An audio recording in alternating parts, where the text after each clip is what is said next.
Yeah, well, I think the biggest thing for players of yesteryear, shall we say, is that it wasn't a full time job, and it wasn't. So welcome to the show, Peter Kenney Jones. Yeah, thank you very much for having me. Hope I can help. I've been looking forward to this. So, what made you decide to become the football historian? I don't know. I think from basically, I went to uni, did history, and at the end, obviously, you do your dissertation, and then just me being me, really, I just said, "Can I do it on football?" Thinking they'd say, "Of course not. It's got to be something about Henry VIII or something." You know what I mean? Something like that. And they said, "Yeah, football's fine." So I went, "Okay then." So I did something on Liverpool and Everton between the two world wars and why people went to watch football. Did all right in my degree, stayed on, did a master's, and pretty much same again at the end. I was like, "Am I allowed to do this dissertation on football?" They said yes. So I did Bill Shankly and Harry Catterick and how they were both managers of Liverpool and Everton, and how like Bill Shankly's so famous and Harry Catterick is relatively unknown, despite them both winning a similar amount of trophies really at the time.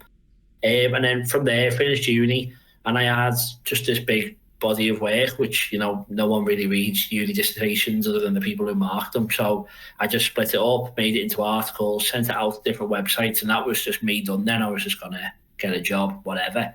But then like a few of them were like, "Oh, what else can you write? Can you carry on going? Can you give us more?" So from there, I just carried on writing, and then I realised that the historical side of football, people who look like me, sounded like me, and had who was old as me didn't really do that. So I realised then it kind of made me stand out a bit. So I just made my own website and just shared my own articles, and it was called The Football Historian. And then been doing that for a few years.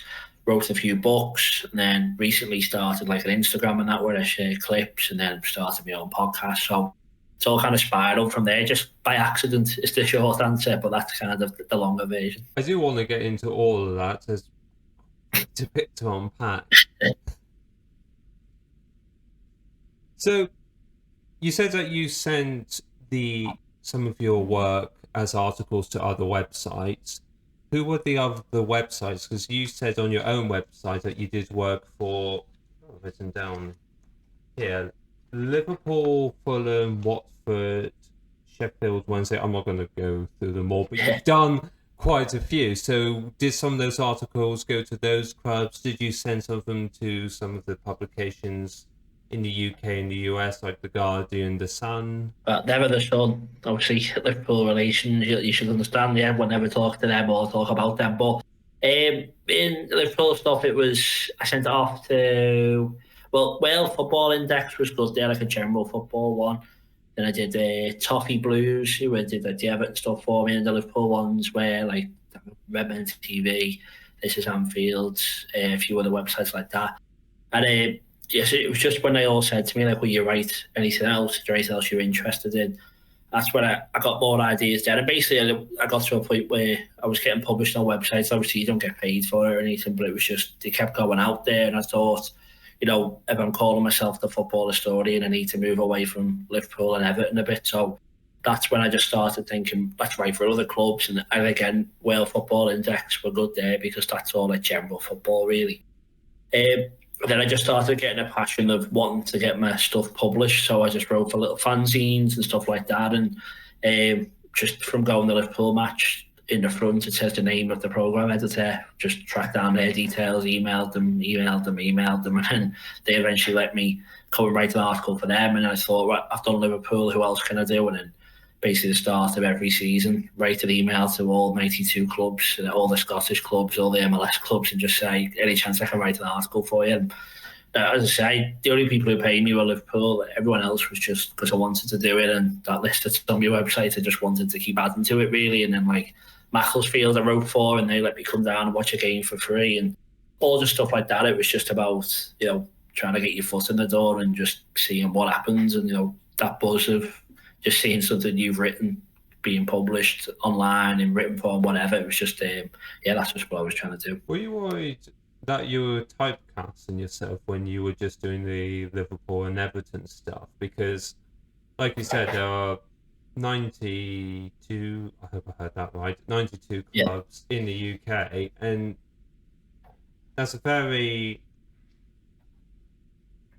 I want to pick my words carefully here. That's a very narrow sector in football to go down, just picking two teams. Because some people only pick one, but there's a history with Liverpool and Everton. Yeah, so it's, I never wanted to be just that person who wrote about. But obviously, I'm a Liverpool fan. I don't think it's that hard to find out if it's only speak to me. But I didn't want it to be really obvious that I was. So that's why I did Everton as well. Like my fiance is an Everton fan, and the first book I wrote was about Billy Liddell, who played for Liverpool, and her family were, because they're such staunch Everton fans, were like, I'd love to buy it, but I can't because I can't have a red book on me bookcase and stuff like that. So then I was like, right, fair enough, I'll have to try and do something different. So that's when I did Liverpool and Everton, the players who played for both teams.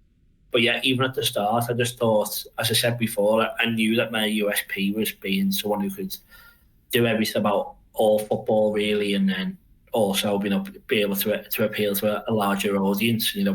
That's what led to the opportunities I've got, maybe. But it obviously, I'm more interested in Liverpool, so that's where I do most of my stuff. But then I'd back myself to be able to talk about any topic, maybe with a bit of research first. Don't put me on the spot. But yeah, I feel like I've been able to do several other clubs, and hopefully I've done that quite well. You mentioned about the opportunities that doing all the Liverpool, Everton and the books gave you. What have been those opportunities?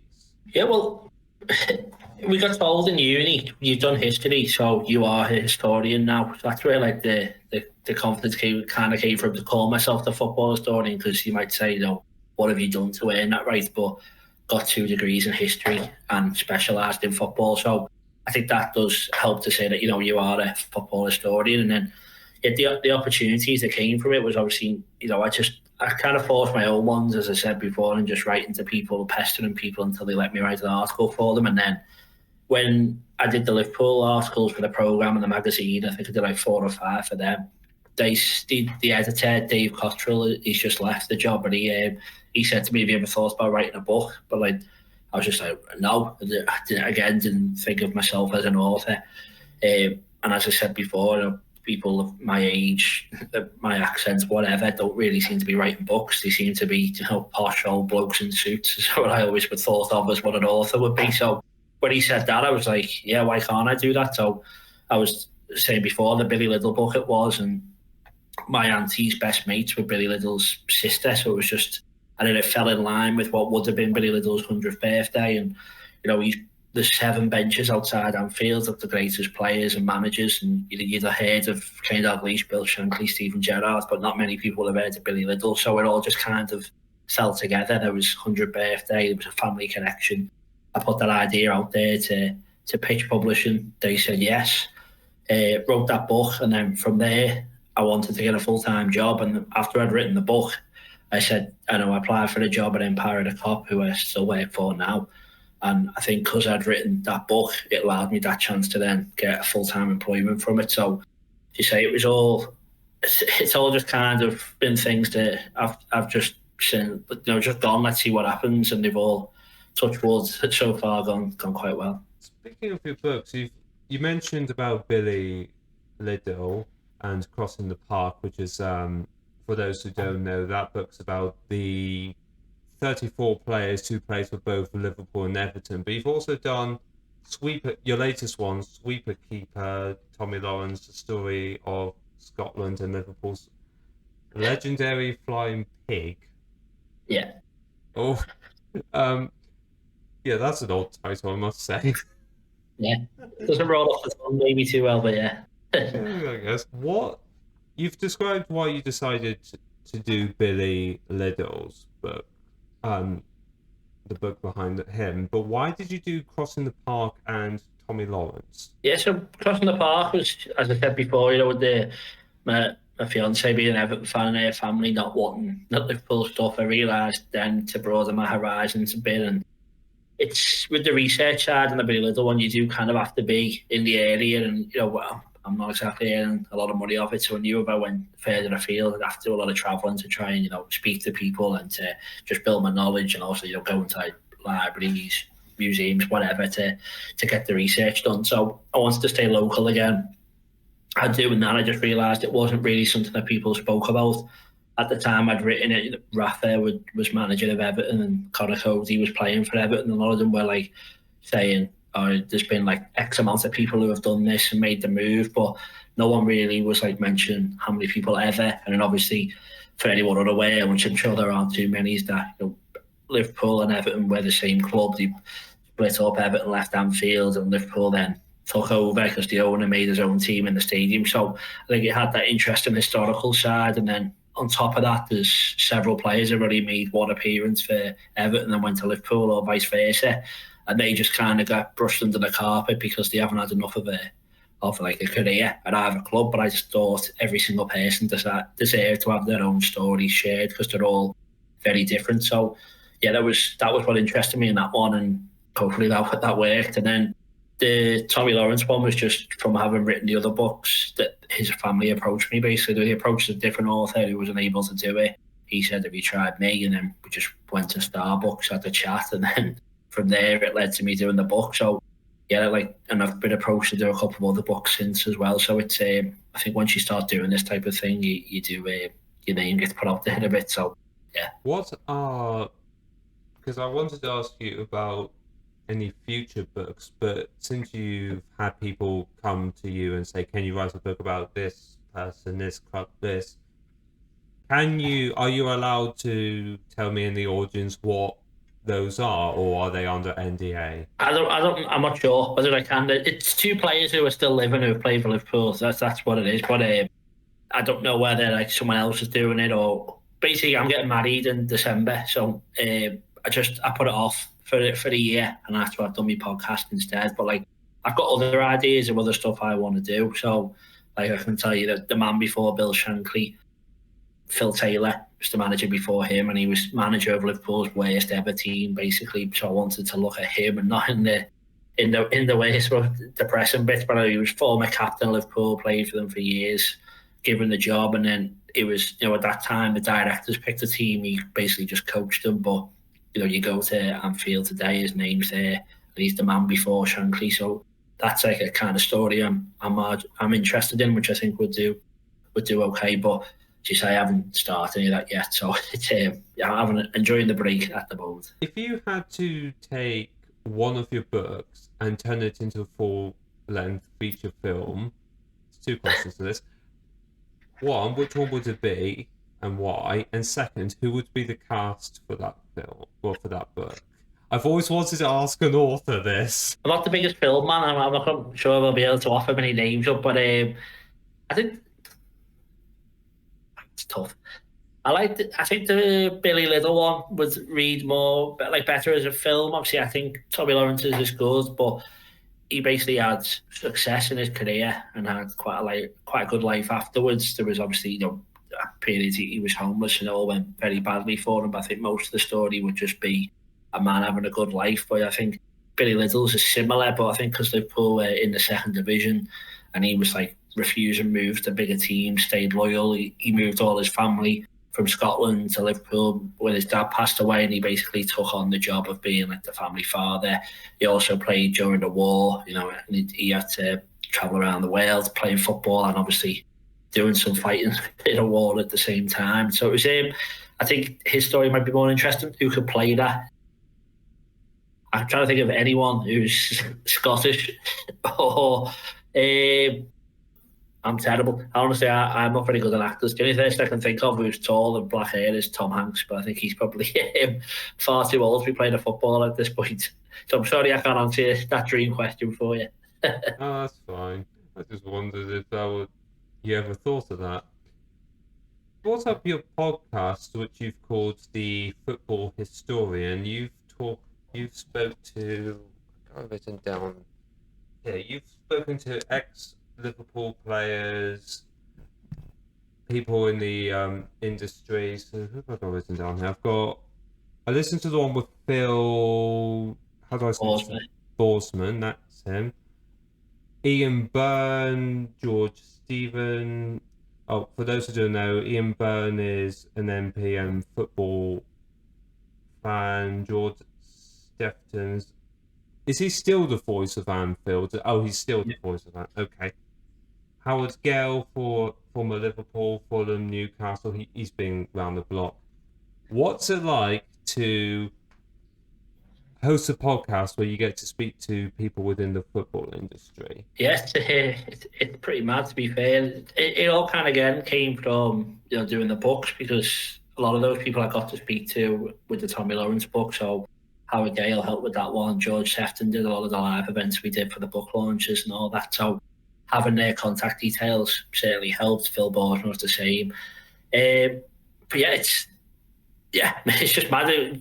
I'd speak to them and you just realise, like, that head or that foot there has put a goal in, in the Premier League, in the first division, for Liverpool, for Everton, for whoever.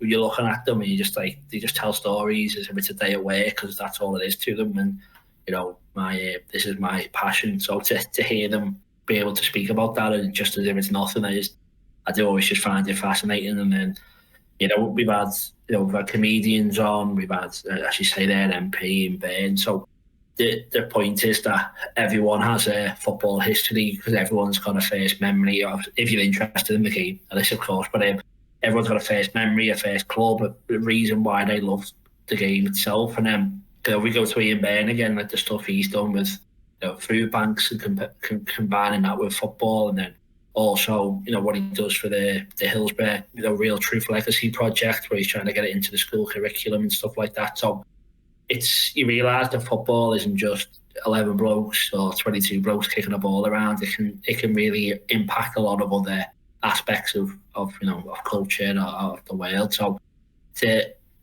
to get into the footy side of it, the serious side of it, and then just the football side itself, I find it quite fun. So that's why we're doing it. Who would you like to interview on your podcast? Well, whether they say yes, I don't know. I think I've set myself the dream of Emil Heskey. He was my hero as a kid. I've got his number, so I reckon there's a chance if I pester him enough, we could get him in. But obviously then, being a Liverpool fan, Jurgen Klopp, Steven Gerrard would be the absolute dreams. But I don't know how realistic they are. I'm in Huyton, and that's where Gerrard's from, so we've got a slight chance there. But Klopp living in Spain and being a German might be more difficult, but you never know. I'm sure he'll be back in Liverpool one day, and the bigger it gets, the more chance it is. What has it been like to go on Channel 4, LBC Radio, Talk Radio, and talk about football? Because I've seen that little bit where you discussed about the foundation of the FA, or the Football Association, in the 26th of October 1863, and if I remember correctly, this was all organised in a pub in London. Yeah, what's it like going on media platforms and talking about football? Yeah, it's good. I remember my first one. It was the day before or the day after my missus's birthday. I remember there was a party and I was proper stressed out, and I was there on the computer just trying to research. I think that was on the first ever World Cup. I was on Times Radio. But I'm just fortunate enough that I do it quite regularly now. And I was on Radio Merseyside yesterday. They've asked me to come in on a semi-regular basis this season, just to talk about current affairs, not historical. So I was there, and another bloke came in who was an Everton fan, and he was saying he was nervous, and I realised at that point that I've done this quite a few times now. I wasn't really feeling that nervous, so I think maybe that shows that I've come a little bit far, and that I do this quite regularly now. So I'm on Red Ben TV about once a week, once every other week, something like that. And so do Radio Merseyside, do my own podcast. It's just becoming more comfortable, I suppose. But I was on Radio Ulster a couple of weeks ago with Martin O'Neill talking about the anniversary of Match of the Day. I heard the presenter had to cut off Martin O'Neill because it was my turn to speak. And when I finished the call, I said, "This is a bit mad that Martin O'Neill, who's won European Cups for Nottingham Forest, is being told to shut up because it's my turn to talk." Was a bit of a strange one, but it's always nice to do. And as he said before, I don't want to pigeonhole myself as the Liverpool historian or whatever. I want to be able to talk about everything. And I think those type of things maybe prove that the best, that I can speak about a variety of different subjects. As I say, I can't admit that if you threw any subject on me, I'd know it straight away. But I know the places to look and to remind myself maybe on being able to speak about it. I find that quite interesting that you bring up that you know places to look for this kind of stuff. Where do you find these pieces of information? Because you've got clips on your Instagram of random, or say random, you got clips of different events in football history. I've seen some of Sharky. I seen one earlier of that one guy who talks about the Romanian team all with blonde hair and the tactical advantage that gives. So where are you finding these? There's a variety of places, algorithms on social media nowadays. I think if you start looking for a few of them, they'll find a way to you anyway, don't they? But yeah, I think in terms of research and stuff like that, like newspaper archives, I think are probably the best ones you can get. Obviously, it takes a bit of fishing to find the right stuff because, if you just put Liverpool in, you're going to get millions of hits on it or whatever. But if you know the dates you're looking for, if you know the exact match you want to be talking about, you can find stuff out. And I've loads of books, like the big encyclopedia ones always help you. And then just YouTube, Google. It's not the biggest source, but you know what I mean. If you don't know what you're looking for, there's people have done this type of stuff. It's all about trying to do it your own way. And as you said before, Jimmy Hill talk about Romanians dyeing their hair blonde, and he's getting laughed in the studio because he's saying it's an advantage. But a lot of people in the comments are saying that you can't disagree that if everyone in your team's got the same colour hair, same colour kit, you're going to spot them a lot quicker than if they've all got the same colour hair as the opposition. So it's football's about opinions. So I think maybe that was a bit of an obscure one, but stuff that gets people talking, I think seems to do the best. What do you mean when you say football's all about opinions? Because that's really caught my eye. Well, because no one's right and no one's wrong. That's what it is. So if I bring it to Liverpool again now, Jurgen Klopp just left. He was very successful. A new head coach has come in with a new way of thinking, and he's got to try and convey to people that he's got different tactics, but he's not saying the old tactics are wrong. He's just saying these are the tactics I want to do. But it's hard to tell people that his tactics are right without somehow suggesting that the old tactics are wrong. And obviously you don't want to upset people and stuff like that. So I think little things like that, and everyone's got an opinion on everything. You just got to realise that, whenever, especially when it comes to football, because there's two teams, you're going to disagree with a lot of people every time. And see comments on some of those videos, it can be the worst type of abuse people want to give to each other just because you talk about a different football team and have a different opinion. But I think that's maybe what's good, is that you can have a discussion and call someone an idiot and tell them why you're right and they're wrong. But as long as it doesn't cross a line, I think that should be what football is all about. This is kind of an extreme example, but when I was younger, I went to see Yeovil play. It was a birthday gift, basically, to go and see. But we won, but then I overheard that some of the fans got into the fines. I told my foster carer, and he said to me, yeah, they're not actual fans. And I do think it can get, it's an unfortunate example, but it can devolve into that. I've heard stories of people literally, Man City fans, are literally throwing coins at Wayne Rooney as he's about to take a corner. I heard one of Joe Hart, who's the former. Is he still at Man City? I don't. All right, he was at Celtic or just left Celtic this summer, but yeah. Yeah, he used to be the goalkeeper for Man City. Apparently, he grabbed a Man City's fan by the shirt because they just ran on the pitch and caused hassle. It's kind of unfortunate that football can bring that out in some people. Yeah, of course. What hooliganism was like in the 70s and 80s, and as they say, yeah, they're not proper fans. It's people who are using the guise for football for what their real motivation is, which is to cause aggravation to other people. And it's as much as it can be friendly rivalries. If you're playing someone from the same city or a nearby city, there's often a lot of other reasons other than football why you don't like each other, and there'll always be a group of people who will overstep the mark, and a day off work, a day full of drinks and whatever else you're on, can certainly fuel the wrong type of reaction to certain events. So football can be part of that, but in the same way that if you go to any nightclub or any pub any weekend, there's going to be a couple of idiots in there. It's just, unfortunately, football is so big that it can attract large groups of idiots to come and do that. So, it's a lot better than it was many years ago, but there are still problems in it. But it's just about policing it and making sure that it doesn't spill over into the wrong type of abuse. As you said, I think you should be able to wind people up, but there's always a line, and there's literally no reason to cross it in football. Yeah, it sounds like you're aggravating people for the sake of aggravating. It's kind of the same problem with the internet, where the difference with that is you're not doing it in person. With the internet online, but with football is in person or a lot of the time. Yeah.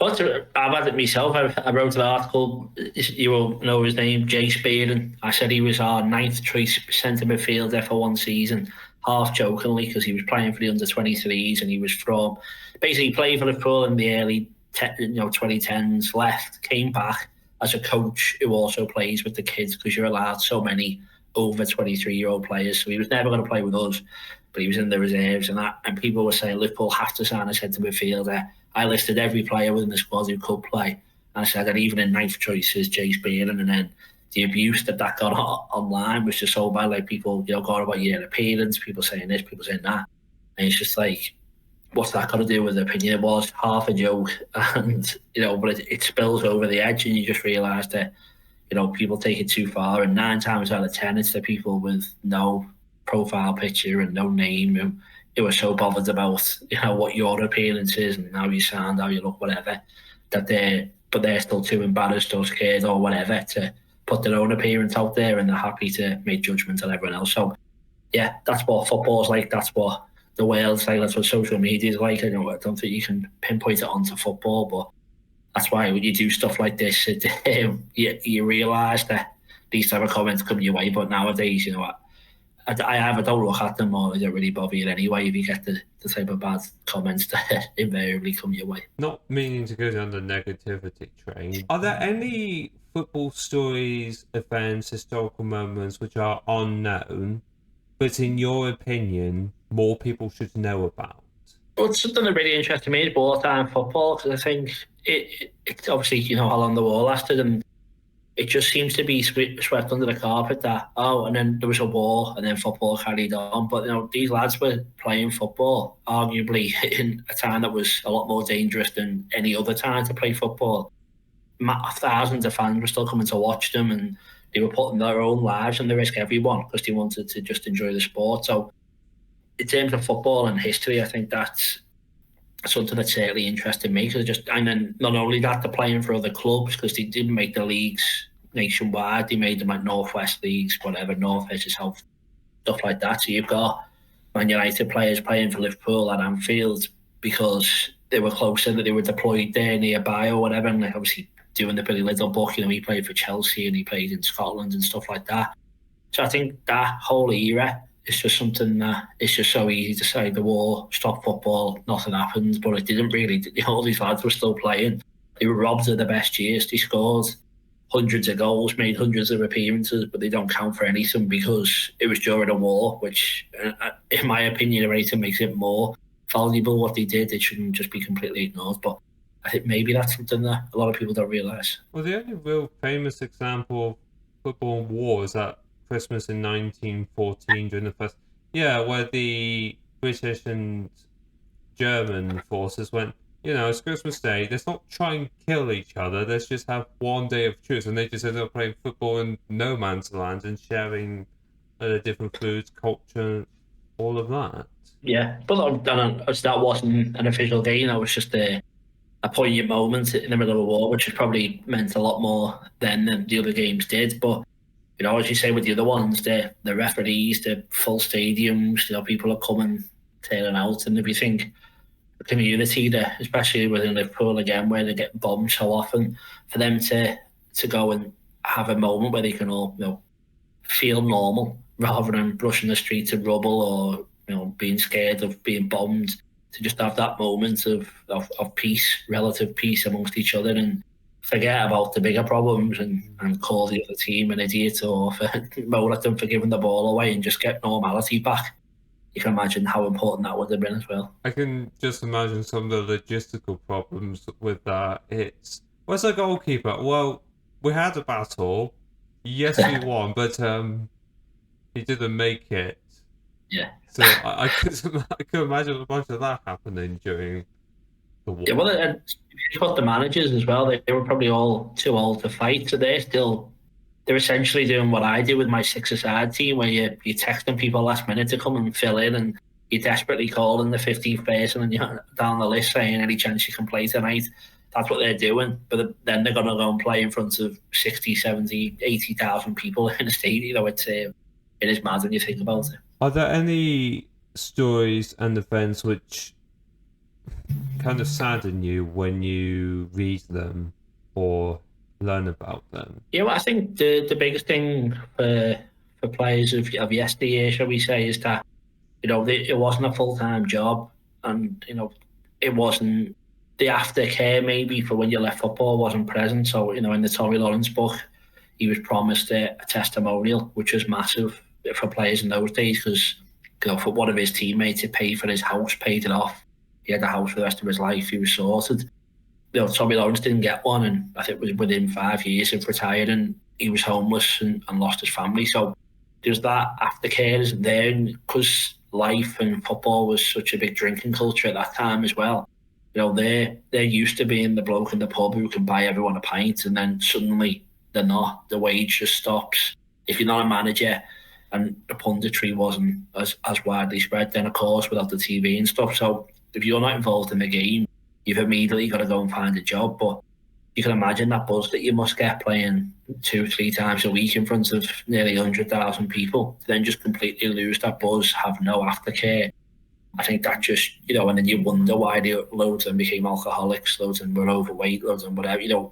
For that, you have to be very driven in your mentality to just divert it to something else. I think it's very easy just to then go, hang on, what do I do now? I'm stuck. I'm only in my early 30s. My career's over, and I've got to find a new career. And we know what jobs are like anyway, where you want to have experience in that role. You've got no experience. Your experience is just playing football, and it must have been so hard for all them to go on and just have a normal life afterwards. I had a mentor in my last gym before I moved down to where I was, and he said to me, he actually knows an ex-footballer, but because I think they played something like Division 1, Division 2, or I forget the exact leagues he says, but he plays in the lower leagues, and because of that, he's not got the same pension as one of the Premier League people. Now, he's not in the stage that you described with the footballers, to use your words, of yesteryear, where they're alcoholics, they're homeless, they were once the people who would buy everyone drinks, and all of a sudden they can't do that anymore. But what I was told was, this guy's had to go and get a job because the pension and his equivalent of aftercare compared to the bigger leagues is, well, pittance, really. Yeah, well, that doesn't surprise me. The only counter argument might be is that, if you're in the lower leagues or whatever, then you're probably going to realise earlier that the wage you're on, when you're going to have to go and do something. It's not like you can be saving millions of pounds and investing it in other stuff, whatever. I think even Jamie Carragher, who's working for Sky Sports now, I heard an interview with him once, and when he retired, he realised he had like 25 skyboxes he was paying for. He had like 15 cars, his leases he was paying for all his family and stuff like that. And he just realised that I don't actually have the money to pay for all this now. And he had to have a few awkward conversations. I think, soon after he worked for Sky Sports, and I'm sure he's more than capable to pay for all those skyboxes. Probably got them all for free now anyway. But I think, if you think of someone at the very top of his game who's won the Champions League, played for so many years for a massive club, if they're feeling the pinch, and the people lower down the leagues are certainly going to feel it. But it's just about future planning. And, the PFA do a lot of stuff now where they try and look after people, and that's all come because of those people before. Dixie Dean's the biggest legend that Everton ever had, and they had to give him a testimonial many years after he retired because he was struggling so much. He was working for Littlewoods just on the front of the house, welcoming people in the store, and he had a tough time after his career ended. So, if the biggest players are thinking like that, then certainly those in the lower leagues will feel the same, if not worse. Yeah, I actually used to, when I was at school, work with someone, a teacher, and he said well, he used to play football. It wasn't even in the division leagues. It was in the leagues below the division leagues, and basically everyone. It was the kind of league where you played the football, but you also had a job, because that was not going to even cover you, even forget aftercare. Yeah, that's very normal. Yeah, players in those days are all part time. That's when you have the dream FA Cup ties, where it's the smallest team against the biggest, and they're playing against an electrician, a plumber, and a candlestick maker or whatever. That's the dream of football, is that you can work your way up from there. But yeah, a lot of the times the money certainly isn't there if you're not in the top 92 clubs. What's your opinion on the, granted it's just starters, but the 2024-2025 Premier League? What do you think of that lineup? I had a brief look before this. Yeah, I think City have won 4 in a row. Unfortunately, I think they're probably going to win 5 in a row. They're quite good. Arsenal are a good team. I don't think they'll beat City. Being biased Liverpool fan, I think we'll be in the mix. And then there's a lot of others, I think, who are all trying to get in that top 4 position, trying to get Champions League football. So, Villa are there now. Newcastle were there last year. I don't know if they'll be able to keep up with the likes of Tottenham. Chelsea are a weird team who just signed 500 players every window and seem to get away with it. So we'll find out what they're going to be like. Man United, of course, we'll think they're going to be in the mix. So I think it's interesting. There's the newly promoted clubs are all touted to go back down again, which is what happened last season. But Everton and Forest were in the mix last year, albeit with points deductions. So they'll be trying to avoid being in that fight. And then there's the middle of the table where they're all going to be trying to get Conference League football or a decent cup run and hope that they don't get dragged into relegation battles. So should be another interesting season. Obviously, if I'm not talking historically, I can be biased and say that I hope Liverpool are right up there at the very top, and with a new head coach, it looks exciting for us at the moment. So yeah, I'll be interested to see how it unfolds. Really quickly, if you're enjoying this episode of Peter Kenney Jones, then please like, comment and subscribe so that we can make this show bigger together for your entertainment. Okay, now back to the episode. This is sort of an interesting question. It's unlikely, but if one of the top Premier League teams got relegated, which one do you think it would be, and why? So I'm not talking the ones who will end up fighting to stay out to the relegation. I'm talking like United, Liverpool, Chelsea, Arsenal, so on. Yeah. Like the ones that typically win, and not what we had with Leicester City a few years ago, where they, kudos to them, but that was a blip essentially. So if one of them got relegated first, who would you think would go first and why? Man City have got the 115 financial breaches against the name, so a lot of people are expecting huge points deductions, or we'll see what happens with that. So on that front, it could be them, but their team's good enough and they're rich enough that if they do go down, they'll just come straight back up. I think Chelsea could be the other ones because they're just so erratic in the transfer market at the moment. Although they seem to be all right, they're a long way off getting relegated. But I think if you're going to list one of the traditionally bigger clubs, their owner just seems to be throwing $1 million darts to the wall, signing any player he wants, and then hoping it works. They're all on like 9-year contracts, and I think Raheem Sterling's being forced out at the moment. He's on 350 grand a week. He's still got 3 years left on his contract, so he can just say, I'm all right, I'll just sit in the reserves.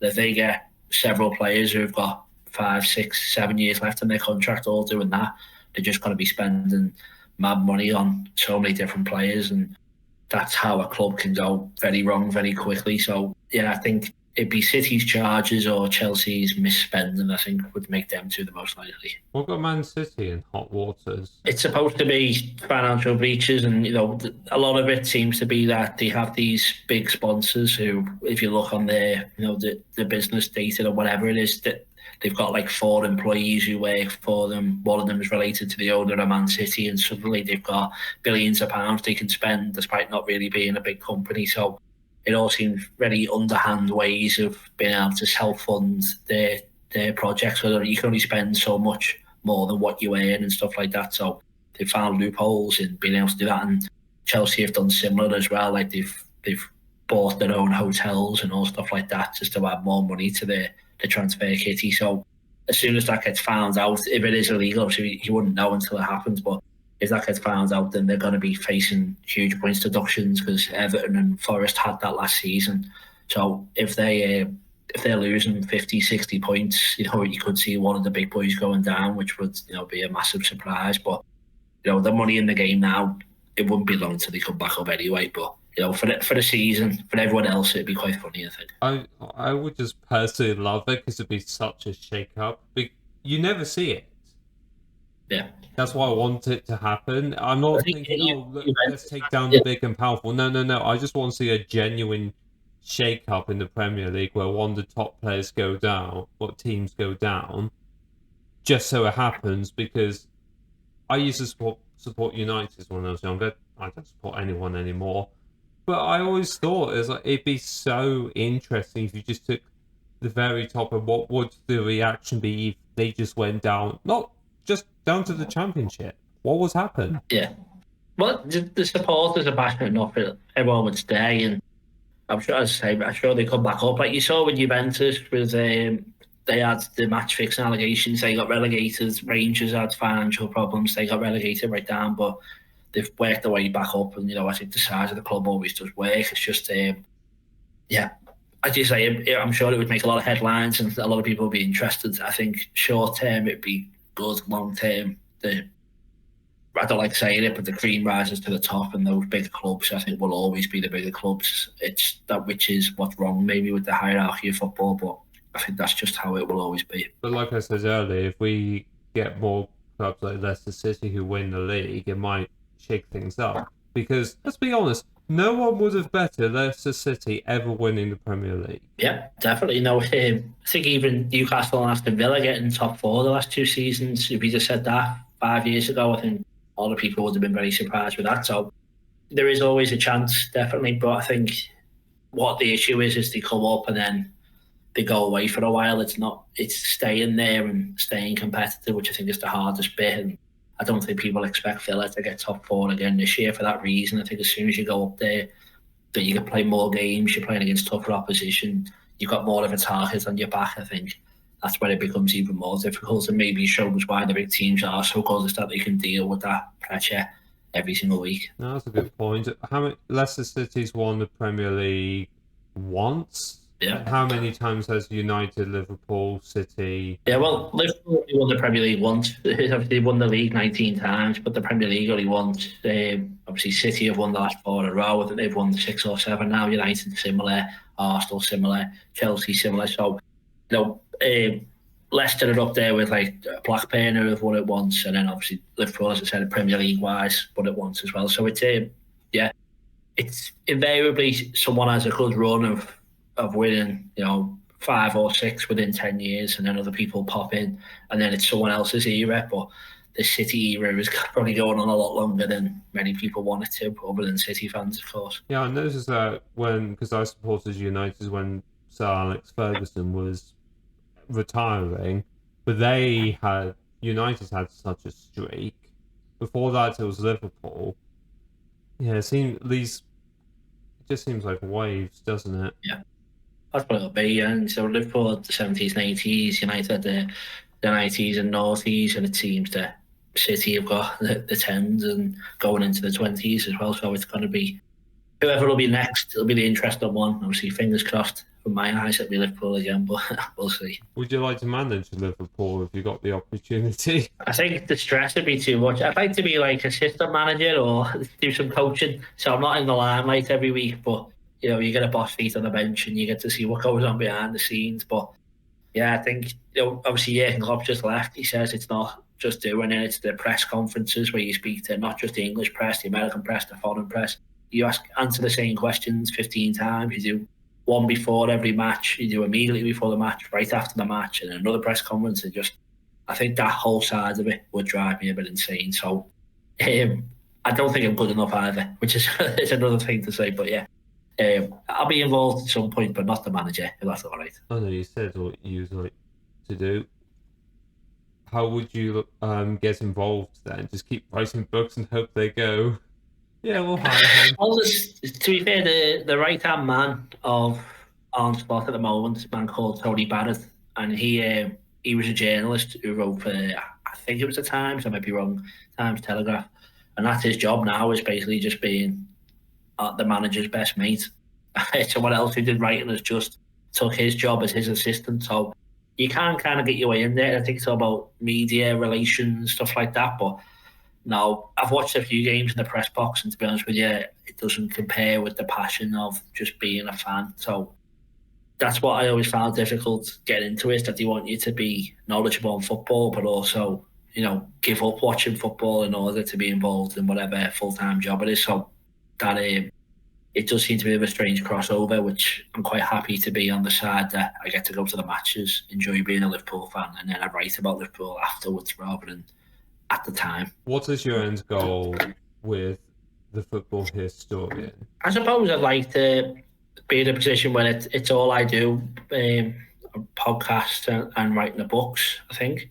So obviously speaking to anyone who's got interest in football, and obviously the bigger the better in terms of just interest from me and for an audience. And then to write a book where, they've done all right, but you know what I mean? I'd like to write a book where people go, oh, he's writing this book, it's coming up, and people are excited for it and want to know about it. It's not like you have to push it out and tell everyone about them. So I suppose that'd be the end goal, just to people to be naturally interested and enthused by what I do, and for it to pay well enough that it's the only thing I have to do. I'm not money driven, but obviously, you have to earn money to live, unfortunately. So just to be able to do a solo form of income and to make enough money that way from it. Peter Kenney Jones, everyone. Where can people find you if they want to learn more about you or get some of your books? Yeah, well, I've got about 5 million different social media handles and accounts now, because I've got so many different things. But I suppose best way would be the football.historian on Instagram. That's where I've got like my most followers and put them most stuff on. The Football Historian podcast would be the thing I'd like to plug the most if you have any interest, because that's what it's all about on YouTube and podcast wise. You've got to get the subscribers, you've got to get the downloads. So just click subscribe, click also download on your podcasting. That'll help me a lot. But then otherwise, at Peter Kenney Jones on Twitter, probably where I share the rest of my stuff. And then buying the books, you can get it through my website. That's the best way for me, because Amazon just takes loads of money off you if you buy it through them. So if you go on, just Google my name, Peter Kenney Jones, on Google. All the books are on my website there. I think that's all. That's all you need to know. Thank you for watching. If you enjoyed that episode of Peter Kenney Jones and you're interested in another more niched profession, then I've got Dots right here, who is an AR artist who used to work as Stephen Bartlett's videographer. But if you want to watch another episode by a different Peter, then I've got Peter McPherson right here, who has been on Hollyoaks as an actor. Until next time, have a good day.